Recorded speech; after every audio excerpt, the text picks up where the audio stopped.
Olá, meu nome é Heitor Carvalho e sejam bem-vindos à Central do Livro.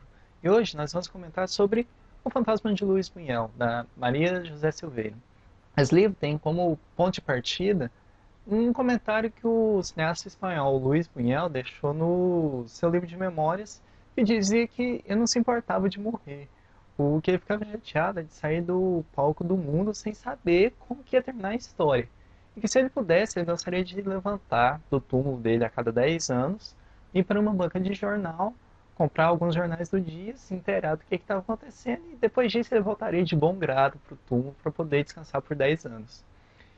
Pois bem, esse livro ele tem mais ou menos essa premissa. São cinco amigos que estão vivendo debaixo do fantasma da ditadura militar e cada um dos amigos narra um capítulo do livro que ocorre a cada 10 anos. E cada capítulo do livro começa com uma página do jornal da época. O primeiro capítulo começa com um jornal do Rio de Janeiro, do dia 31 de dezembro de 68. O segundo capítulo do livro começa com um jornal do Rio de Janeiro também, só que de outra data, do dia 16 de outubro de 78. O terceiro capítulo começa com um jornal de São Paulo, do dia 14 de outubro de 88. E assim vai pelo resto do livro, sempre uma folha de jornal do ano do capítulo que está sendo tratado, e cada capítulo ocorre de 10 em 10 anos. Esse livro tem cinco personagens principais que vivem na época da ditadura e estão sofrendo com isso. O primeiro deles, que narra o primeiro capítulo, é o Edu, que é um estudante de medicina da UNB, que é um militante contra a ditadura, que quando ele está narrando o capítulo, a ditadura militar está baixando o decreto do AI-5, que foi um dos atos mais severos que a ditadura botou em prática durante o seu regime. O Edu, ele, por causa de toda essa militância dele, ele sofre severamente as consequências da ditadura militar. E essas consequências vão influenciar todos os outros personagens pelo resto da narrativa. O Edu, ele também é apaixonado pela Esmeralda, que narra o último capítulo do livro, o quinto capítulo. Só que acontece que a Esmeralda, ela não dá muita bola pro Edu, porque ela é extremamente liberal, ela não se apega a ninguém. O máximo que alguém pode conseguir dela é uma noite de amor e não muito mais. E o Edu tenta de todas as formas conseguir conquistar a Esmeralda. Acontece que o Tadeu, que narra o segundo capítulo, também é apaixonado pelo Edu. Acontece que quando o Edu está narrando a história na década de 60, a gente não percebe essa paixão, pois o Tadeu ainda não admitiu sua homossexualidade para os amigos. Mas no segundo capítulo, que trata da década de 70, o Tadeu já se declarou para todo mundo como homossexual e ele próprio diz que ele é um homossexual de carteira assinada que vai para a esquina toda noite bater o ponto.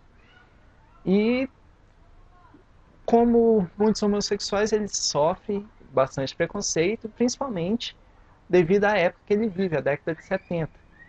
E um dos preconceitos que mais afeta ele é o do próprio amigo do grupo, que é o Tonho. O Tonho, ele narra o quarto capítulo do livro e ele é um tanto conservador e perdido nesse grupo de liberais de esquerda que lutam contra a ditadura. O Tonho, ele tem um preconceito bastante forte contra o Tadeu e esse preconceito dá um tom bastante intenso à narrativa do livro. E o Tadeu, ele procura apoio contra esse preconceito na Dina, que é a personagem que narra o terceiro capítulo do livro.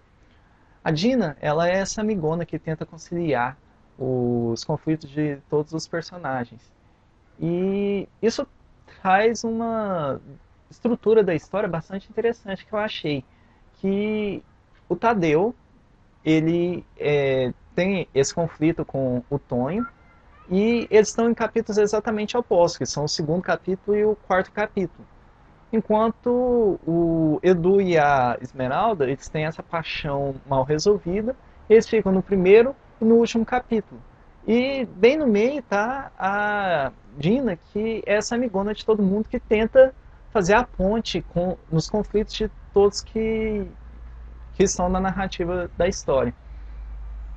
Eu achei essa divisão bastante interessante e eu também fiquei bastante satisfeito de me identificar com a história da ditadura militar contada por pessoas comuns que viviam naquela época. Eu sempre tive essa necessidade de saber como que pessoas comuns lidavam com a situação da ditadura militar.